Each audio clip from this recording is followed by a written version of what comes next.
It's Amy from the Hag Reads with day 2 Spooktober. Day 2 of Spooktober. I look really tired today. I am really tired today. So I have for day 2 my feelings for my picks from day 1. I did finish the book and I watched the movie.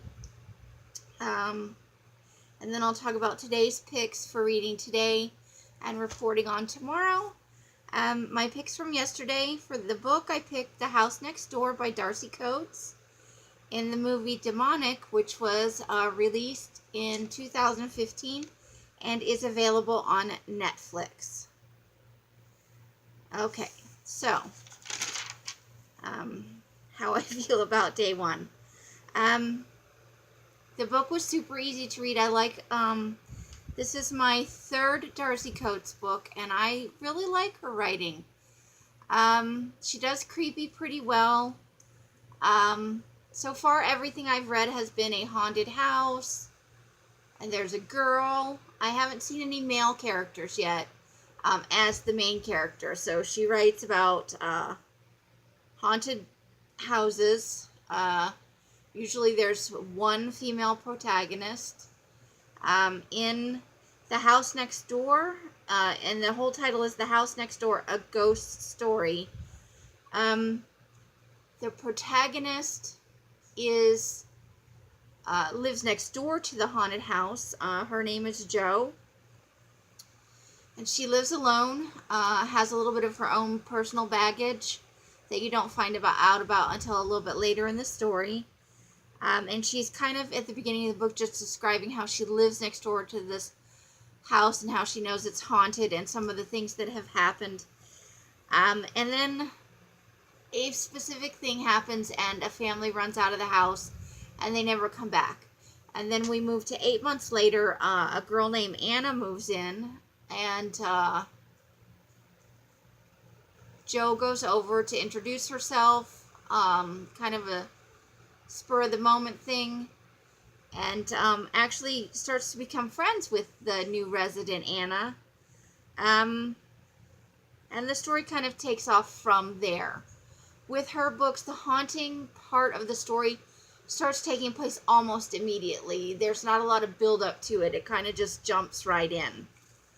So this kind of has a little bit of everything. It has, here's this lady living next door, and she's trying to help out the girl who lives in the haunted house. So you have nice neighbors, but you also have nosy neighbors. There's the lady across the street that's watching everybody on the whole block.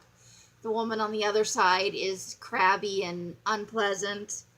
And a lot of the neighbors are just older and don't want to be involved, I guess. There's a crazy stalker ex. There's the cousin of the main character who comes in, and he's kind of, they have kind of this sarcastic, sparring kind of relationships where they kind of insulting each other all the time. So there's a haunted house. There is a ghost. There are crazy people. There is possession. A twist ending.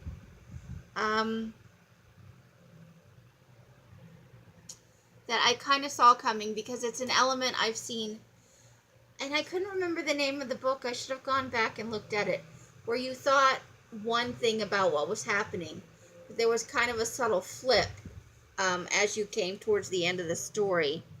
It has murder, it has creepy atmosphere, and it has a little bit of humor to temper some of the creepy stuff. It is still a 3-star read. It's not a 4-star read. It's not a 5-star read. It's a solid haunted house kind of murder mystery with some extra atmosphere and creep to it. And it was definitely a good choice for my first book for October. It's definitely a Spooktober book, going through with my 31 Days of Horror. So I would recommend it if you like that type of novel, a haunted house, female protagonist, two chicks kind of trying to stick together and not get killed. The movie I picked was Demonic, which was amateur ghost hunters go to an abandoned mansion where a killing spree had happened years before during a seance. So, of course, they go and they hold a seance, and dun-da-da! Same thing kind of happens. There's mayhem, there's murder, there's confusion. And then what kind of happens is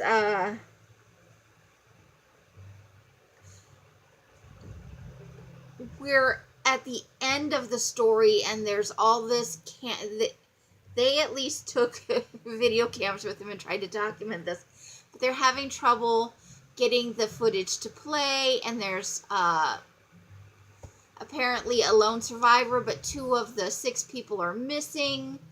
And so there's this detective, this police detective, and a psychologist who are trying to get the story out of the survivor that they have, and he doesn't really remember anything, and so they're trying to watch the videos, and they have these tech guys trying to clean up the footage, and they're trying to piece it all together. It had some decent jump scares. It kind of had all the things you want this sort of movie to have. I would definitely recommend it if you like those. It wasn't an asylum movie, but it was kind of like that. There was a twist at the end, and I had figured most of it out, but there was a part of it that I hadn't figured out, and it got me. It totally got me. It may not get you, but I watched this in the dark by myself, and it was pretty creepy. It creeped me out. Same with the book. There were some elements of it that I found particularly creepy and chilling, and so these were both a success for me. If you like kind of B horror movies, Demonic is available on Netflix, and I would recommend it. If you're doing horror movies in any sort of Halloween build-up, Demonic would be a good addition to your repertoire. It was a pretty decent story. It was very self-contained. It gave just enough of a backstory to make the whole thing plausible, and it carried the elements forward, so the story actually made sense. You weren't left at the end going, but why the fuck did that even happen? With some elements of the story, you're like, what did that even mean? This had good follow through all the way. The plot was consistent. So my picks for today, which I will report on tomorrow, I have started Ghost Road Blues by Jonathan Mayberry. And that's going to take me a couple of days to read, because his other one took me about 3 days. So I'm guessing Ghost Road Blues will take me about the same 3 days. I'm also going to start Pandora, and I didn't write down the author. Oh, shame on me. I didn't write down the author. I'm going to some sort of booktube hell for that, probably. Oh, come on, Goodreads. Oh, here we go. Pandora is by Joshua Grant. So I better write that down. Joshua Grant. Okay. And the movie that I picked, I scoured Netflix horror section, and I picked Dark Signal. And the premise of Dark Signal is there's a female radio host. It's her last show. She's kind of an abrasive personality. She has kind of a tragic past. And the guest on her last show is a psychic. And then there is so that's one part of the story. And then another part of the story follows a single mom with a disabled son. And she's kind of talking to this guy that's involved with the radio thing, but she's also got another kind of boyfriend. And I guess the one boyfriend's kind of a jerk, and so she's talking to this other guy, trying to make a decision. And so that's how they're tied together. She's talking to the guy from the radio station who is the technical person for the radio show host, and this is her last show. So that's the tie-in there. I think it's going to be pretty good, and so I will report back tomorrow. There are only about 5 movies that look reasonably entertaining, that won't piss me off, that are available on Netflix. I have not scoured Amazon Prime yet, and that's my next stop. And then I have, my pile of a few things. I don't know how I'm going to reach 31 movies, but I will work hard to attain that. I'm going to have to maybe go down to the library in a couple of days and just scour their shelves and see what I can come up with that I would like to watch. And I don't mind rewatching things that I like, but I've already watched Halloween 1 and 2, Friday the 13th 1 and 2, Insidious, Sinister, The Conjuring, the 3 of those plus the Annabelle movie, or the 2 of those plus the Annabelle movie. So I've kind of already seen a big chunk of that before in my attempt to find Autumn, which I still haven't found, by the way. It is, for the next 4 days, it's supposed to be 97 degrees, which is too hot in the afternoon to have the house open for the whole part of the day. But we are managing to open up the house about 8 o'clock at night and leave it open till very close to noon every day. So we're only having to run the air conditioning a few hours.